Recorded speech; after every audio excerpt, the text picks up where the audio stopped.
What's up, everybody? Welcome back to the show. As always, I'm the Grim Narrator, and today we're hopping into another Creepypasta. This time we're reading 1999, written by Camden Lamont. Now, I've not heard this Creepypasta myself, so this is going to be new to all of us, maybe. If you've already heard it, don't ruin things. In a cellar somewhere, standing before the camera, a man in a tatty, moth-eaten bear suit says hello to the small handful of watching children. This is a public access show viewed by only a small number of fans. A small number that includes you. As a child, you love Mr. Bear. You don't care that he broadcasts from his cellar, that there's something remarkably dark about the way those polished button eyes stare into the camera lens. As a child, you don't see those things. When Mr. Bear suggests you write to him, you jump at the chance. When he writes back asking you to visit him, you jump at that chance too. As a child, there are some things you just don't see. You don't see the man beneath the bear suit, or that bears have teeth and claws. As a child, there are some things you don't see, and of course, some things that you aren't supposed to.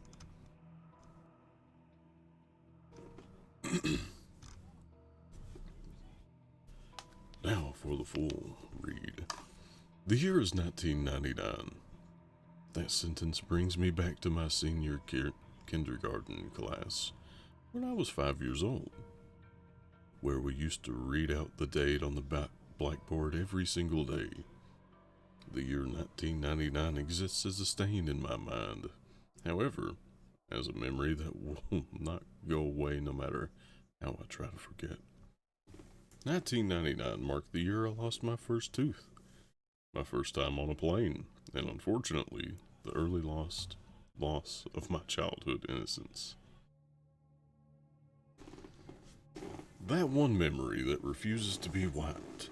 It all started with that new, or old, TV. At that time, Pokemon was the latest fad to hit the school. Pokemon cards, games, stickers, and the most popular, the TV show. So of course, every time I came home from school, I would stay glued to the TV until Pokemon came on at 5. The only problem was that my dad watched the news until 5:30. Or at 5:30. And Pokemon episodes were back to back, which meant I had to miss an episode every day. Something I whined on and on about. My dad got tired of hearing me complain every day. That must be why he went and bought another TV. My dad put the TV he bought in my room. Unfortunately, it was just an old small boob tube, with rabbit ears even. It also only had 20 channels available, not including the channel Pokemon was on. I recall I didn't care though. I was just thrilled I had my own TV in my room. After surfing after surfing through the channels, I came to the conclusion that only channel 2, TVO Kids, was worth watching, so I watched that for a while.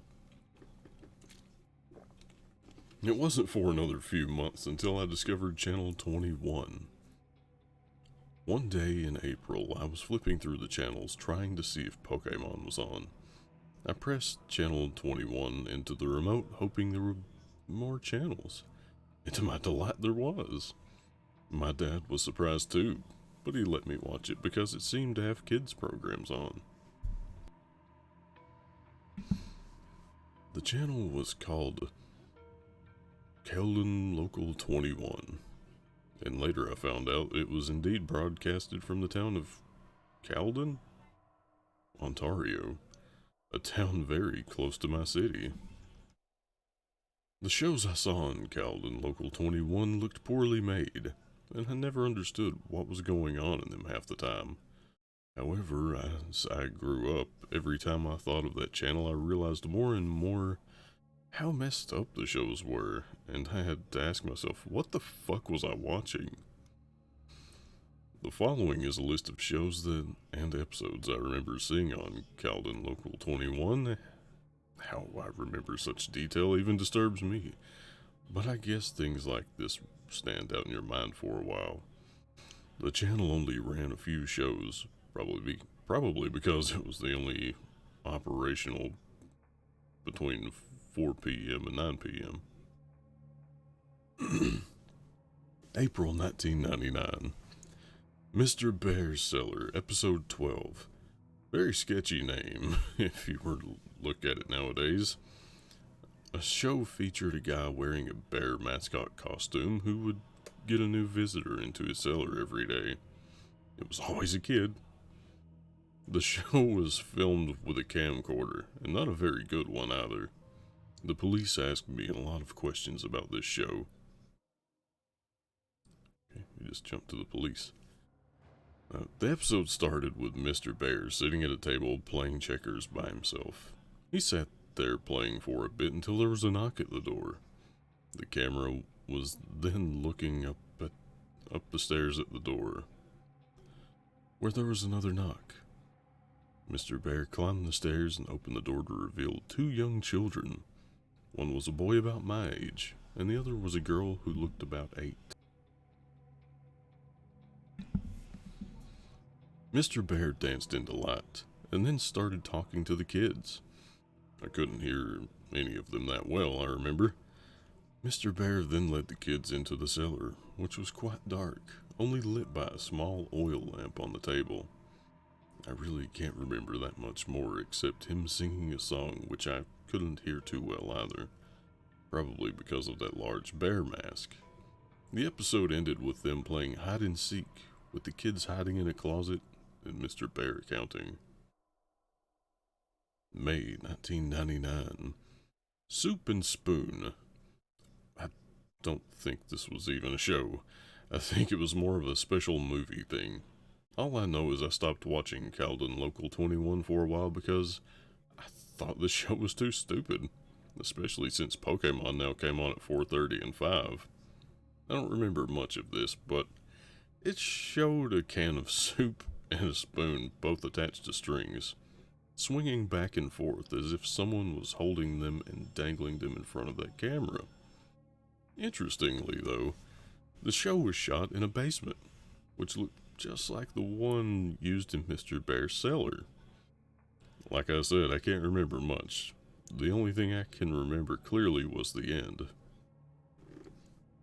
The entire thing was only half an hour, and just included stuff I found stupid, such as the spoon chasing the soup around, trying to eat him.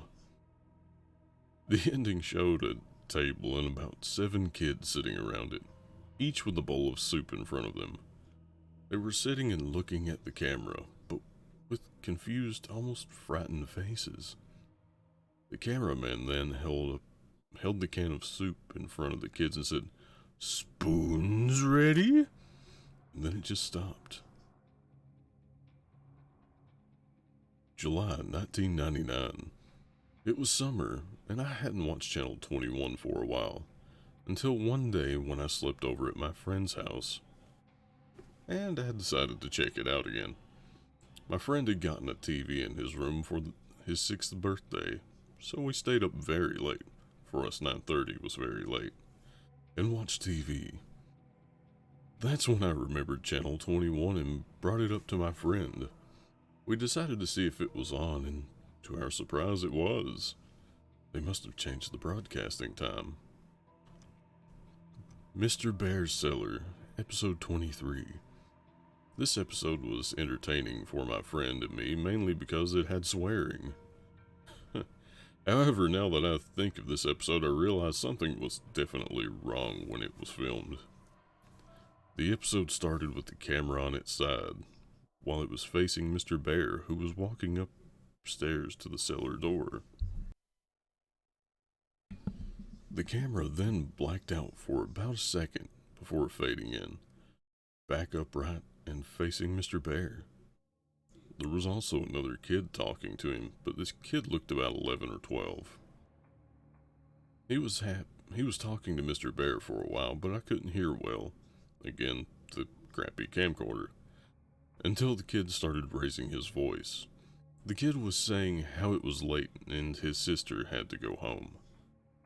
You could also hear more voices in the background. I remember Mr. Bear clearly saying, "Get the fuck out, you're not invited," with a deep voice muffled by the bear mask. I remember my friend and I looking at each other and laughing at the mention of the forbidden F word. But the episode got weirder. The kid began climbing the stairs before turning around and saying how he was going to call the police. Mr. Bear began breaking into a run towards the kid, who started screaming and running as well.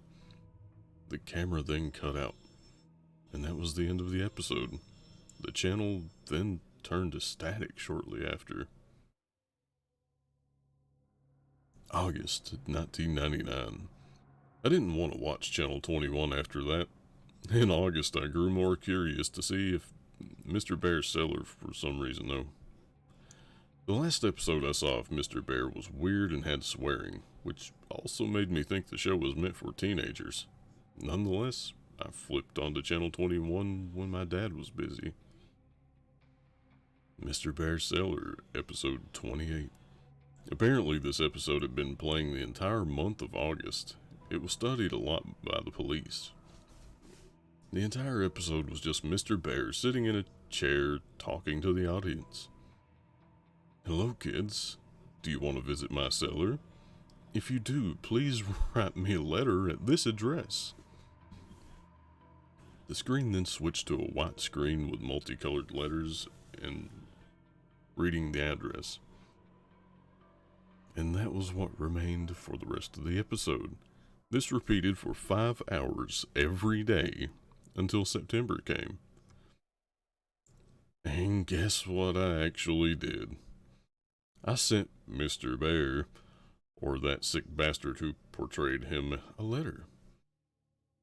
I did it out of curiosity mostly. My dad was okay with it because he thought it was a legit kids show, but then again he never saw any of what was on Channel 21. So I wrote a letter using my best writing possible. I think I just said how I wanted to meet Mr. Bear. So my dad sent the letter to the address of Mr. Bear said on the show. It stayed on all day anyway for some reason. It took about a week to get a response, which I was surprised I did. I still have the letter I received on August 15th, 1999. The letter read, "Dear Elliot, thank you ever so much for your letter. I would love to have you in my cellar. We play games, watch movies, and go fire camping in the middle of the woods. Come to my house at," the police cut out this address, "Caledon, Ontario, Canada. I look very forward to having fun with you. Love, Mr. Bear." I cannot believe my dad never found this sketchy because he actually took me to the house. And that's when the police became involved. Those endless questions, those pictures of terrified kids, the woods. That brings me to why I'm writing this blog. That psycho and his friends did some fucked up shit back then, and now it seems he's trying to get in contact with me again. The entire police thing is coming back. That has brought 1999 back to me. Over a decade later, it's happening again. Update, November 14th, 2009. People have been emailing me asking what exactly happened in 1999. I'll get to that. Those weird TV shows I was watching apparently were meant to attract kids to Mr. Bear's house. What Mr. Bear did shocked the entire town. My dad actually drove me to Caledon along with the address Mr. Bear left on the letter. The house was actually in the outskirts of the town, in the open farmland. I still remember that house. It looked like an older farmhouse that looked to have been built in the early 1900s. The windows were all boarded up and the house looked in a state of disrepair. As we walked up to the house, I remember my dad checking the address over and over again, and looking at the house in disbelief. Then the door opened. I expected Mr. Bear to be at the door, but I was surprised to see a police officer emerge from the creaking doorway. The officer began talking to my dad, while I quickly asked if that was Mr. Bear's house. The officer's face cringed slightly and he muttered, "Oh God," or something like that. He started talking quietly to my dad so I couldn't hear, although my dad told me to go to the car anyway. And then we just went home. My dad was quiet the whole way home. I felt something strange had happened. My dad never told me what happened for a while. I forgot about it anyway, too. Channel 21 no longer came on, and when I asked about it, my dad would not acknowledge its existence. I think it was when I was 13 where I learned the truth. I remembered Channel 21 one day and asked my dad about it. I guess he finally decided I should hear the truth. Cowden Local 21 was a local TV channel that ran from October 1997 through August 1999. In the Peel region of Ontario, the entire channel was made from a house in Cowden, the one that I visited, and run by a man who was not really known by anyone in the town.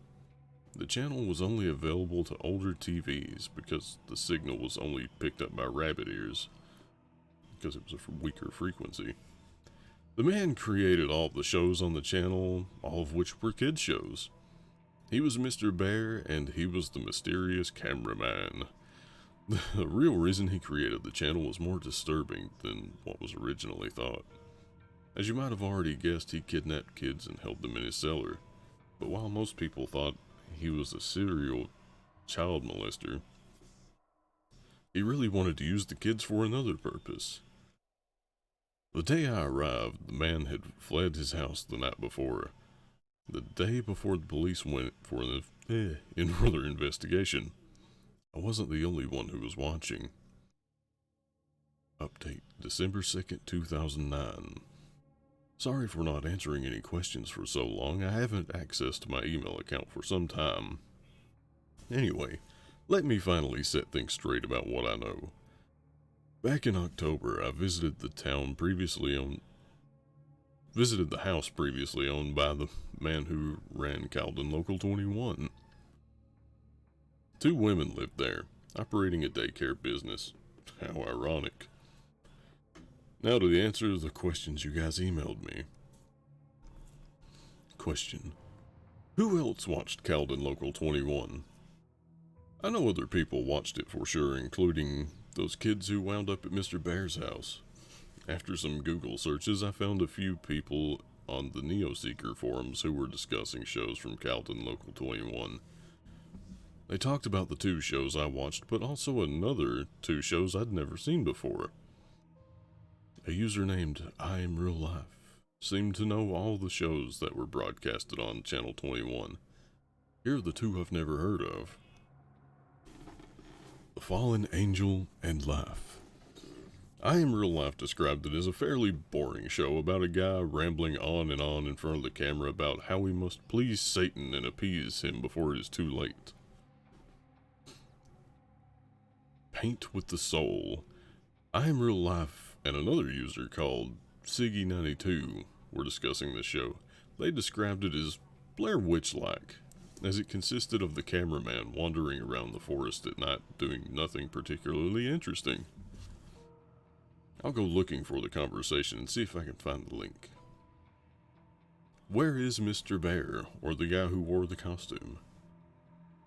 If I did know, I would have said earlier.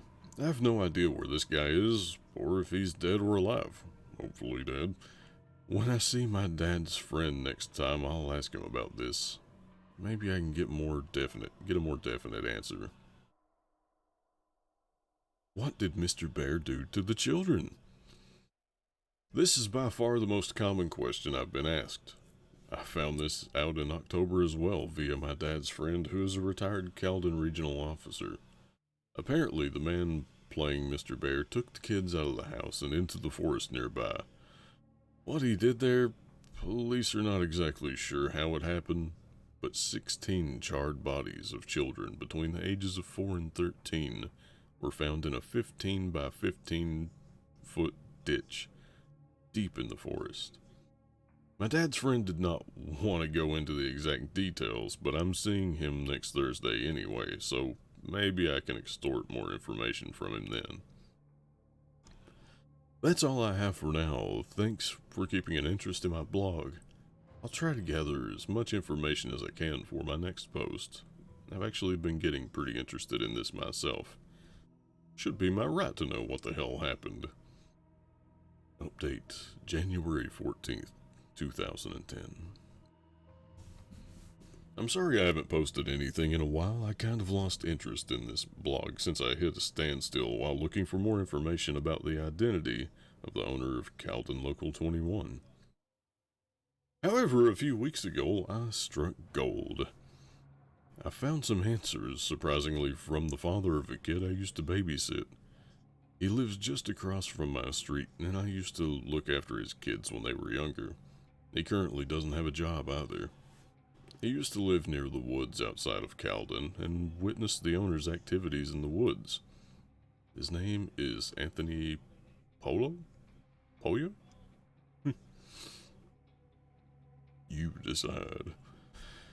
When he lived in the small bungalow outside the woods, he would often venture into smoke a joint of marijuana or two before returning to his work as a wood craftsman.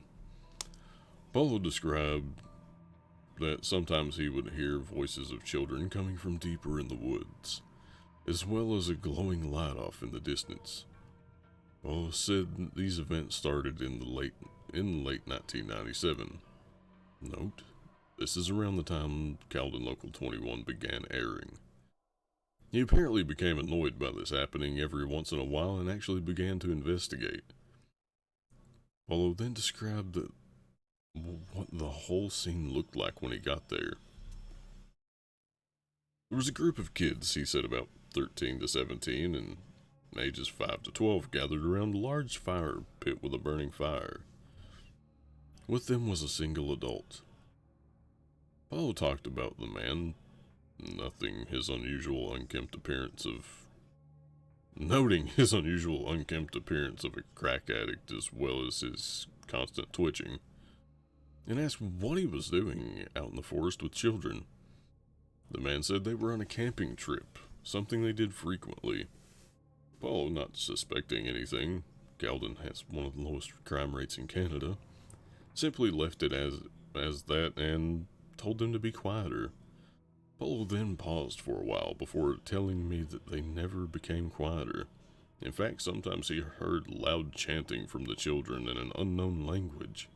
He didn't bother meeting with the man again, as he was moving anyway.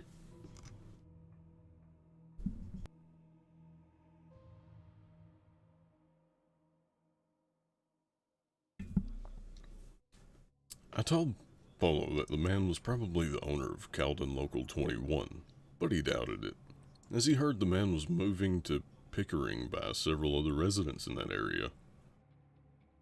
Here's what I know now. The man would take kids into the woods regularly for camping. The fire pit Paulo described may be the hole the bodies of the children were found in. The children Paulo saw are probably the ones found dead. The man moved to a city called Pickering, a smaller city east of Toronto. I will discuss this with my dad's friend, the ex-cop, and see if this matches anything the police know about the man. I also want to see if he has any other knowledge of what was aired on Caldon Local 21. Update, February 10th, 2010. Good news, guys. I talked to my dad's friend and he disclosed a lot of information to me. First, I asked if the police had any information on the man who ran Caldon Local 21. He replied that they have only had the same leads for years and never found a suspect. However, the Peel Regional Police do have some of the tapes found in the house Caldon Local 21 was broadcasted from. He took me over so I could watch a few. I guess I haven't said much about him yet. My dad's friend's name is Mitchell Wilson. Pretty nice guy. He seems to understand my thirst for knowledge on what happened during the late 90s in that house. He feels it was wrong that my dad went so long without telling me much. He took me to the Davis Road Police Station. If you don't know, it's the largest station in Camden, and one of the largest within the Peel region itself. Each of the main stations around Peel have some of the tapes. I was able to watch all of the footage that the Davis Road Station has. Unfortunately, I wasn't allowed to take any tapes home for obvious reasons. Paint with the Soul, Episode 10, Garbage Thrown Away. Paint with the Soul was one of the shows that I Am Real Life and Siggy92 discussed on Neoseeker. I told the police about this and they informed me that 12 episodes of the show were made and broadcasted between December 5th, 97 and January 8th, 1998. Exactly as I Am Real Life and Siggy92 described, the episode opened with the cameraman wandering around the forest. It appeared to be during the evening as it seemed the sun was setting. The cameraman walked along the path until he got to an area where there was a lot of garbage lying in leaves. The camera looked around at the various wrappers, bottles, bags, and boxes, making sure each item got a few seconds of screen time. The camera then focused on a single area before the man spoke. I recall he spoke in a very timid, quiet voice, and I swear I've heard it somewhere else before, like on another Camden Local 21 show. I could barely hear what he was saying, but he mainly talked about how humans are garbage, or something that had to do with saving ourselves by cleaning up the garbage us. It actually sounded really stupid, but still a feeling of dread came over me. I mean, that forest was possibly where those bodies were found, right? Mr. Bear Cellar, Episode 25. When the police administrator brought this tape in, I actually said, "Oh shit," and chuckled a bit out loud. Of course, I got stares from the staff, but Wilson explained to them about my little experience with Mr. Bear and how I still kept the letter he sent me. Like the previous episodes, this one included a guy wearing a bear mascot costume. The episode began with Mr. Bear waddling over to his cellar door with a bottle of orange juice in his paws. On the ground were 16 shot glasses as well as a small bottle that contained an unknown liquid. Mr. Bear poured an equal amount of the orange juice into each glass before opening the smaller bottle and depositing one drop into the glasses. Mr. Bear then went off camera. There were some minor sounds such as shuffling, and then Mr. Bear emerged from behind the camera's location. Following him were 16 children. Some looked as young as 4, while others looked like they were practically teenagers. As the children entered, the administrator commented that this is the only episode that showed all 16 victims. The kids all looked rather content except for this one who had visible bruises on his face. And unlike the other kids, he had a more fearful expression. He also looked about 11 or 12, which caused me to recognize him. He was the kid who asked about his sister and subsequently met an unknown fate at the end of episode 23. That's one episode I watched during July 1999. When I told the administrator this, he confirmed it was the same kid. He was also featured in episode 24, an episode that only aired once at 3 o'clock in July 1999. The police have still not found this tape. Mr. Bear then broke into song, singing about citrus fruits and how good vitamin C was for you. I could barely hear the lyrics as they were muffled by the bear mask. The kids all drank their juice, the one from episode 23 doing it rather reluctantly, and the episode ended. After viewing the tapes in possession of the Davis Road Police Station, I'm satisfied, but only temporarily. I still want to know the full story. The police just keep giving me the same crap about the creator of Caldon Local 21 being a fetishist pedo who was as well an apparent cultist. I'll sign off for now, get into university first, and get the information later. Hopefully, I'll get back to this blog as soon as possible. May 8th, 2010. Last month I finally got my G2 license. In Ontario, Canada, this allows you to drive in a car by yourself as well as with some passengers after 6 months. It's a little different than the US permit or license, I guess. I'm not sure. I, of course, took advantage of this and drove into Caldon for a little Sunday drive. Since I haven't updated this blog in a while, I figured I might as well visit the house where the infamous channel of my childhood was located. The house looked different than when I last saw it in October. The place was no longer used as a daycare and just sat there abandoned. However, it did have a for sale sign showing that someone still owned it. Wanting to get rid of it, though. The abandoned house drew fuzzy memories from my mind, mainly of that day my dad took me to visit Mr. Bear. A feeling of dread came upon me. What happened to the children while they were living in that house?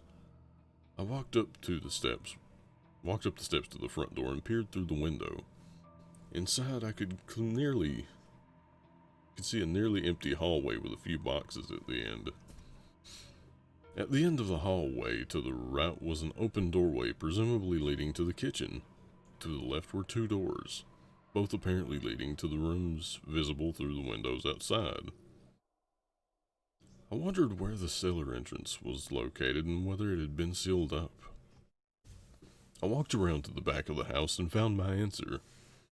2 wooden doors lying at an almost flat angle were padlocked shut. This had to be the cellar. Not wanting to hang around, you can imagine what was going through my mind at the time, I departed. Behind the house, an empty field continued on until it reached a dense forest that lined the horizon. I wondered if that was the forest where the bodies of the children were found. I thought to myself, fuck it, and proceeded to walk across the fields behind the house into the forest. The forest was oddly quiet, save for a few periodic sounds of a woodpecker drilling into a distant tree. I cautiously made my way deeper into the woods, not really caring about the fact that I had no idea where I was going. I don't know how to explain it, but it felt like there was something I had to find. I came to a thinner part of the woods and a few small houses in the distance. Paulo's house had crossed my mind, and I wondered if one of these homes had belonged to him. I neared a small clearing in which I could see 3 adequately sized logs gathered around a black charred area, showing a small fire had been lit there recently. "Hey, get the fuck out of our fort!" Those words nearly gave me a heart attack. I turned to my left and saw 2 dark-clothed people running towards me. My initial thought was to run. However, as they came closer, I saw that they were really just kids in their early teens, possibly 13 or 14, maybe even 12.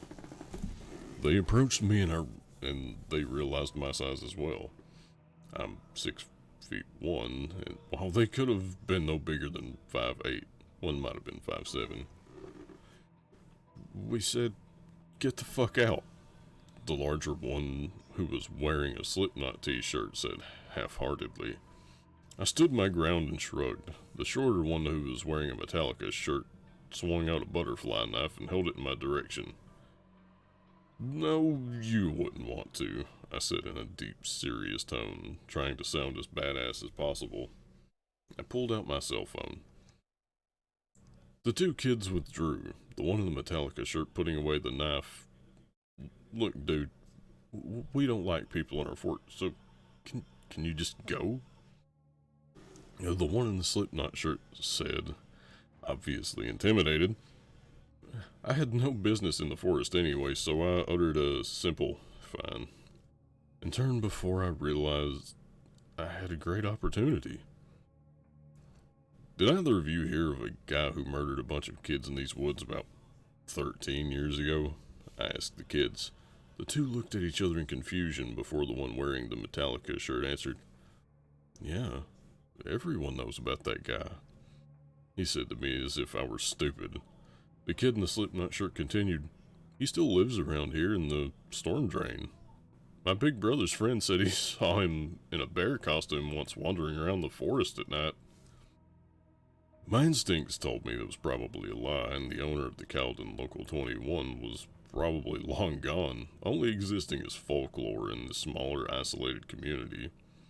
However, as a human, I thought of the mysterious unknown sparks. Interest within. I apologize, that was a weird sentence. "And where is the storm drain?" I asked. Just out of curiosity, I don't actually believe the kid's story. The kid in the Metallica shirt stared at me for a few moments, his eyes seemingly full of annoyance, yet curiosity for me. "You're not from around here, are you? Why'd you even come here?" Now, I do admit I was slightly startled by the nature of his question. However, I figured I might as well explain while I was there, just in case he mistook my intentions. I told the two kids about my experience with the man in Cowden Local 21, and that I had come to maybe seek out some sort of closure. Although, even I wasn't exactly sure. The kids seemed familiar with the channel as they smiled and looked at each other when I mentioned it. They also became more understanding and gave me a detailed description of how I could get to the storm drain. Shortly after, I decided to just turn around the way I came and head back to the house, leaving the kids at their fort. But now you're probably wondering why I left out such detail about what the kids told me just now. It's because I'm choosing to conclude what I've gathered now. Here's what the kids told me in detail. The storm drain lies ahead of the kids' fort in the same direction I was heading. The drain ends at a small river where excess water is drained out. Near here is a small playground. The kids told me people rarely use it. The man supposedly lives in the large pipe that rainwater drains out of. People have seen him, although always either wearing a bear mask or the mask in full bear costume. Note, I do not believe this is true, and in fact simply a myth made by residents of Cowden. The story does not seem plausible in any way. Why did no one call the police? Didn't this guy look suspicious? And other questions like this leave the story invalid. I may visit the storm drain, not because I believe the story, but because I want an excuse to visit Cowden again. So this blog doesn't die. With no more tapes to watch, I don't know what to talk about anymore. Thanks for continuing to support me and my blog. I know many are looking forward to more information about what happened in Cowden during the year 1999, and I'll do my best to continue my research into the topic. Elliot out. October 2010 update. Wow, nearly 5 months since I last updated. I'm guessing everyone pretty much thinks I was dead, right? Thankfully, I'm not. But in all my seriousness, I really have been busy the past few months. And a blog about something that could have killed me as a kid is a little low on my current priorities list. As of now, I'm living in Waterloo, Ontario, attending the University of Waterloo for computer engineering. Yeah, I'm a keener.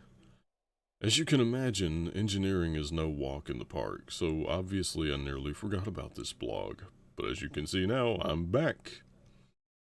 I remembered to visit the storm drain the kids from Cowden Forest told me about. It was out in a clearing between the wooded areas, nearby a marsh. Unfortunately, I found absolutely nothing, save for a turtle that retreated into its built-in home when it saw me. I snapped some pics of the pipe, which I've posted as well. Also, let me tell you, it was not a storm drain like they said it was. What I saw was a simple pipe, possibly to channel the excess water from the marsh. When I returned from Calden, however, I simply kept putting off uploading everything until I forgot all about my blog. It just didn't seem important anymore.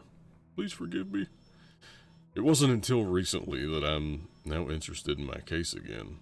On September 10th, I received an email from this email address, returnthebee@hotmail.com. Funny, am I right? Well, it gets better. I'm going to copy and paste the exact email this guy sent me. Dear Elliot, my dear, dear boy. You see, this story may or may not be true, but it could happen. There are many slots for airtime. If you have money, you can have a public access TV channel.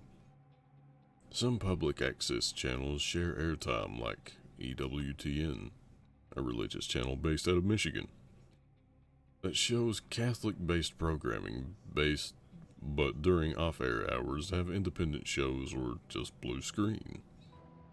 Cable networks have empty channels available for rent space, so the scenario of a pedo renting a channel on basic TV is not far-fetched at all. However, public access TV is widely reviewed and can be terminated at any time. These are the rules set for the US, not for Canada, where the story took place. So if this happened in the US, the pedo would be tracked and arrested immediately. Yes, this story could happen, but it is unlikely. 100 fuzzy hugs, Mr. Bear. Now, obviously, this letter is fake and sounds almost corrupted, but still, I would like to thank whoever sent it.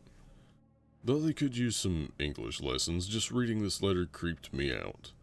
But because of it, I'm now full of this new interest to continue my blog.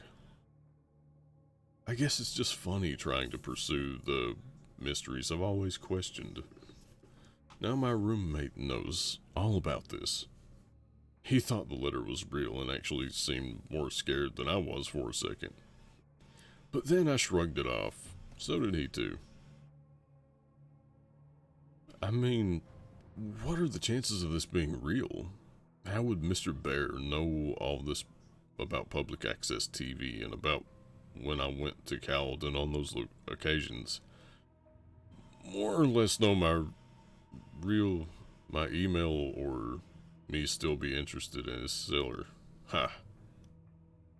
Weird one. I'm going to send a reply to Return the Bee. Wow, just looking at the email address, you can tell someone wanted to freak me out. It didn't really work, though. Although, to whomever you are, thank you for sparking my interest back into the full matter. Maybe I can find out more about what happened to Mr. Bear. Hopefully, because although I don't buy that email, a part of me still feels anxious. Thank you to all those who are still following me and have become avid fans. You are also why I'm choosing to continue this. Thanks, guys. Update. November 7th, 2010. Wow, I can't believe this blog hasn't been deleted yet. I haven't posted anything for so long. I have my reasons, and I'd rather not discuss them just yet. It's been a rather traumatic year for me. Some of you were right. I shouldn't have gone back trying to relive the mysteries of my childhood, but I couldn't resist. It's been over a year since my last post, and a lot has happened. Let's recap where I'm at right now with regards to the whole Mr. Bear incident.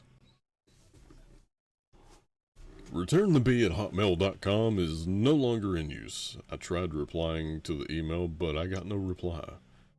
I tried again a while back, still no response. I actually moved up to Ottawa, capital of Canada for those who don't know, for university, so I haven't been back to Calden or back home in the Peel region for a while. I had my reasons for leaving, as you could guess why.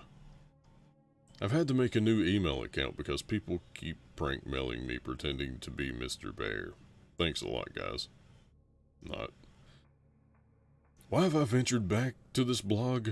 Mitchell Wilson, remember my dad's ex-cop friend, gave me a phone call on October 23rd about a tape that was found in a branch of the Brampton Public Library. Brampton is my hometown, in case you haven't picked up on that. He claims he isn't allowed to discuss the contents of the tape with me as it's still in evidence, but he asked me to come check it out when I return home.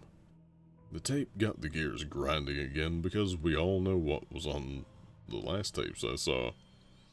I can only imagine what could be on it. I'm guessing it must have something to do with Cowden Local 21.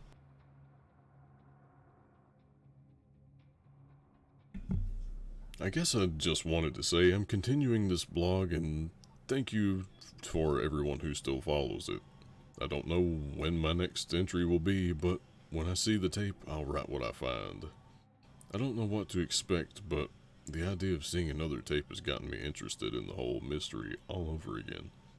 Elliot. January 21st, 2011. It's been a long year for me. University's been giving me the usual sleepless nights, especially since I transferred to Ottawa, which is the place to party.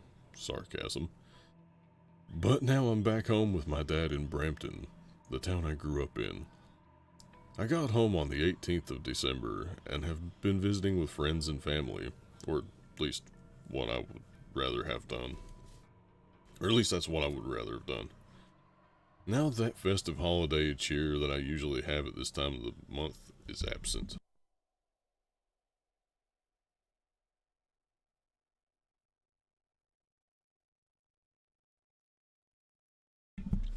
To answer the hundreds of emails and comments I got, yes, I did see the tapes that my dad's friend, Mitchell Wilson, promised to show me. These tapes, however, act as a curse. I want to know more.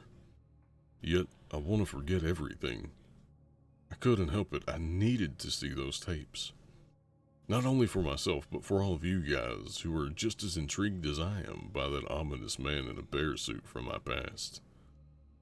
However, after viewing those tapes, I feel a pit of dread deep inside me once more. That feeling where I know that all those kids in those videos are dead.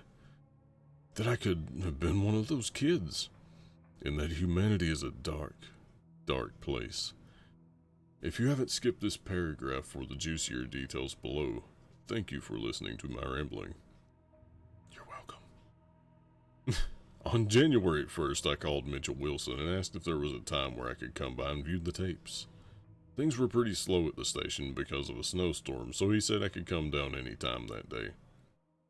The tapes were located at a branch not too far from me, so I braved the slushy roads and terrible Brampton drivers and made my way to the Peel Regional Police Station located at the Bramalia City Center?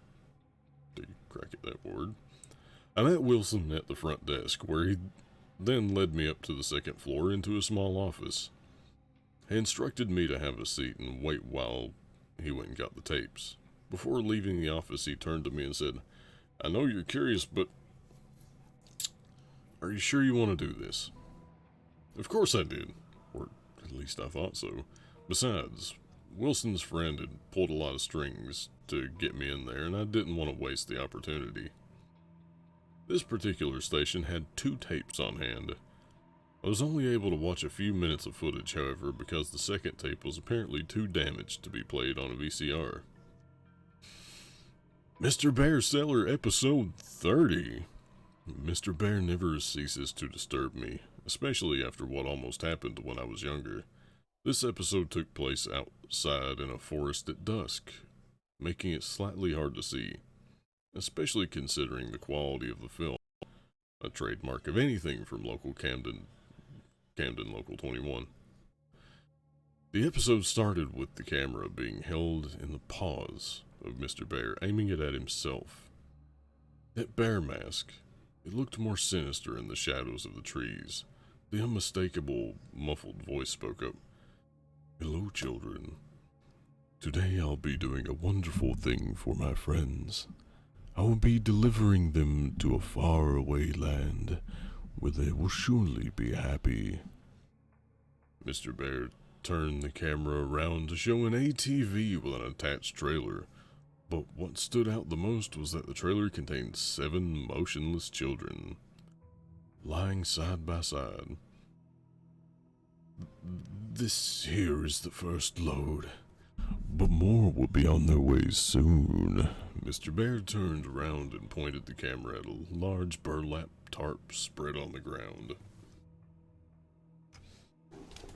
He picked up the tarp, revealing a large hole that had been at least 12 feet deep and maybe about 15 wide. The rest of the episode consisted of Mr. Bear taking each kid and dropping them into the hole. I asked Wilson if they were dead, to which he shook his head and replied, "Not yet." Soon all the kids were in the pit. Some were in awkward positions due to being tossed in, but they remained unconscious. The vitamin C will surely help these children on the great journey that awaits them, Mr. Bear mentioned as he panned the camera towards multiple bottles of gasoline beside a bush. Okay. The camera zoomed into the bottles as Mr. Bear hummed before the episode ended. Wilson revealed to me that these were 7 of the 16 victims found burnt to a crisp. The gasoline is what the man playing Mr. Bear used to light them on fire. A pit full of burning children. Who the fuck would do that?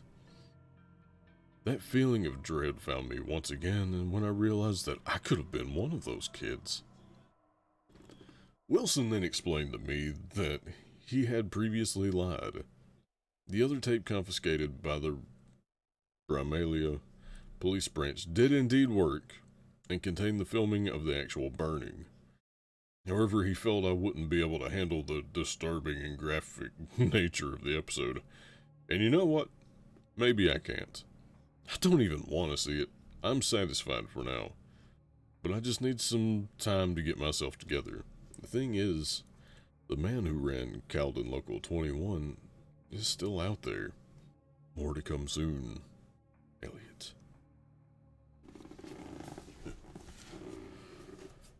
Once upon a time, there lived a boy named Elliot.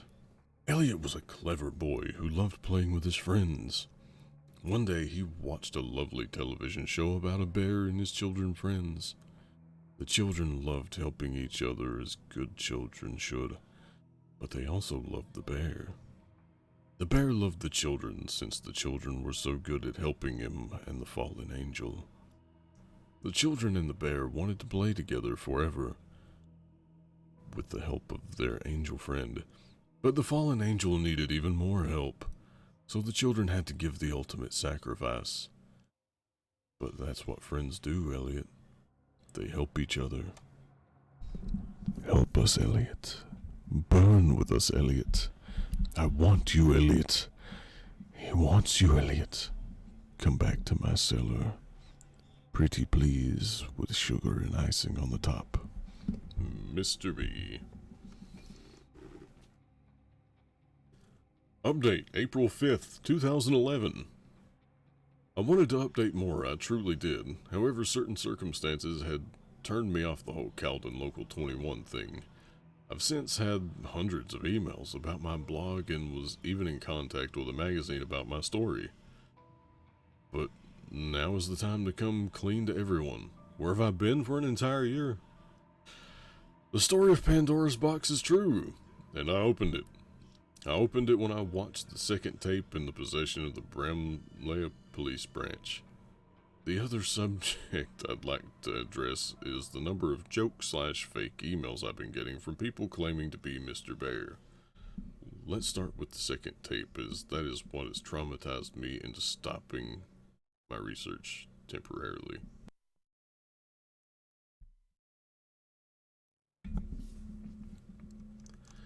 After a few weeks of playing silent, I decided to ask Mitchell Wilson if I could view the infamous second tape he had talked about. I don't know why, I just felt like viewing the tape would give me some closure. Wilson was obviously reluctant to show me, but I was persistent. He gave me an offer. If I was still interested by the time I turned 20, he would show me the tape. Not being able to do much else, I just played the waiting game. By the time my 20th birthday rolled around, I was definitely still interested in viewing the tape. I gave Wilson a call, during which he admitted that he had hoped that I would forget about asking him again, but I was not taking no for an answer.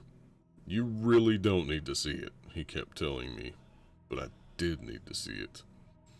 I had to at this point. Sure enough, he invited me to the Bramley branch on one Monday afternoon. Having watched every Saw film and a video of an animal slaughterhouse in my ethics class, I was sure I'd be able to handle whatever the tape could throw at me. How naive I was.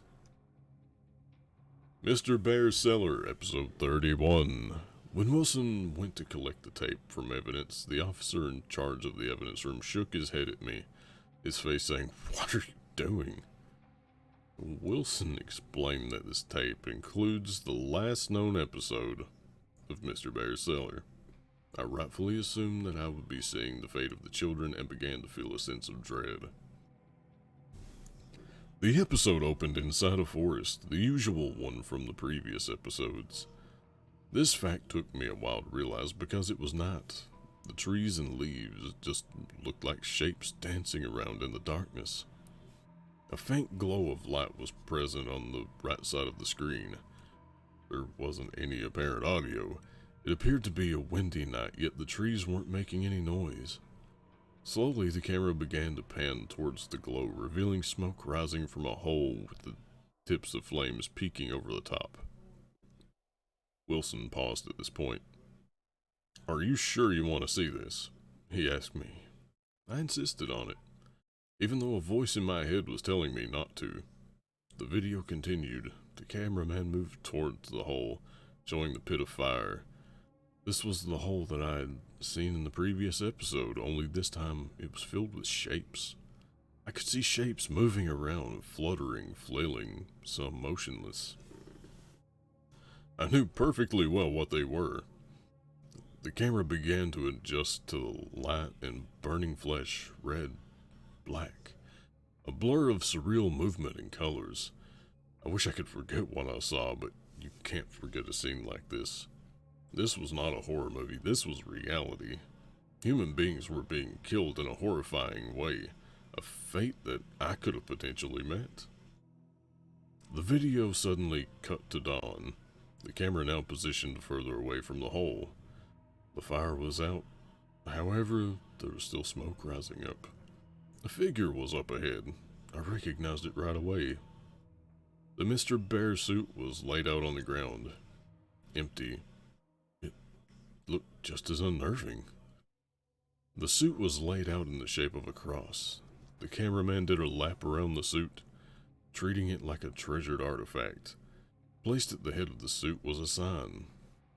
In bold red letters, INRI was printed. The cameraman moved back to the end of the suit, zooming into the bear's face. The episode finally ended. I was speechless. It was like a dream. You can find a lot of terrible things on the internet, but I'd never seen anything like this. Wilson asked if I was okay, and I replied with a shaky yes. I assured him as we left that I was fine and that the video gave me some closure over the whole incident. He didn't seem too confident in me, but he left it at that. He was right though. I had nightmares for weeks. I gave up. I didn't care about the whole thing anymore. A sick man burned a bunch of kids alive, attracting them with a fake kids TV channel. I could have been one of his victims, yet I'm still here. I suppose I should be grateful, but I feel guilty. Am I still here only by pure luck? 10 months later, I'm back. But now I need to address something else. My email has been flooded with messages. Some people ask for more details, some ask if I can upload the tapes, some people email me claiming to be Mr. Bear. First, I cannot get the tapes uploaded as they're A, in police possession as evidence, and B, I have no idea how to transfer VHS onto a computer. As for people pretending to be Mr. Bear, you're not fooling me. When you have dozens of people pretending to be the same person, it doesn't work. I've even seen a fake Cowden Local 21 YouTube channel, which is cute, but still not real. Even more annoying is the fact that someone hacked my account and just to put up some demented poem about me on this blog. I'll leave it at the entry above on this one, just to show you guys. I've contacted my webmaster about the entry and was told that it was posted on Halloween. Ooh, spooky. Attached to the email paintwithb@aol.com, which I assume is another joke email. I'm over episode 31 now. The images of what I saw will stick with me for a while, but I want to do one last hurrah. I will get in contact with Mitchell Wilson again and hopefully get set up with the tapes in the possession of the other Peel police branches. I'll try to update you guys as soon as I can. I'm sure this won't take so long again. Thank you to everyone who still reads this. Elliot. Appearance. Whilst 1999 is a full story rather than an individual character, the main antagonist of the story, Mr. Bear, is the image most commonly associated with the story, and most depictions. The very small scale of the show is reflected in the fact that he is shown to be wearing a very low-budget moth-eaten bear suit. In some versions, eyes are missing, or the mouth is unusually distorted. For example, appearing more circular than an actual mouth, and being full of more human-looking or broken teeth.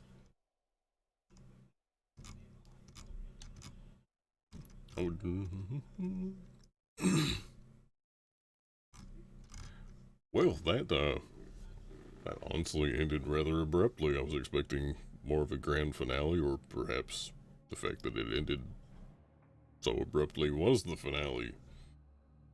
Because, I mean, he didn't mention the Henry thing until later, but at the top of the top and bottom of the poem he got was the same shit. So I'm assuming what he was trying to do was say he's going for one last hurrah and delve into this shit, but the actual Mr. Bear got him. I don't know. It was a good long read, though. I don't know if I don't know if this will get monetized or not, just from the fucking words that I had to say in it, but it is what it is. I'm not bothered by it. So, thank you all so much for watching. This has been another nice little creepypasta. I apologize, I already forgot the name of the creator.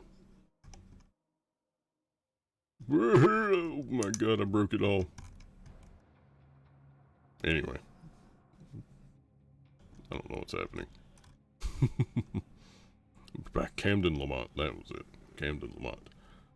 So, much appreciation to Camden for writing that. It's pretty gruesome. I dig it. So, we'll be back in another video for another read, or perhaps you'll see me on Twitch playing another episode of 4 Scary Games or something live. Who knows? But, thanks once again, and I'll see you in the next video. Bye-bye.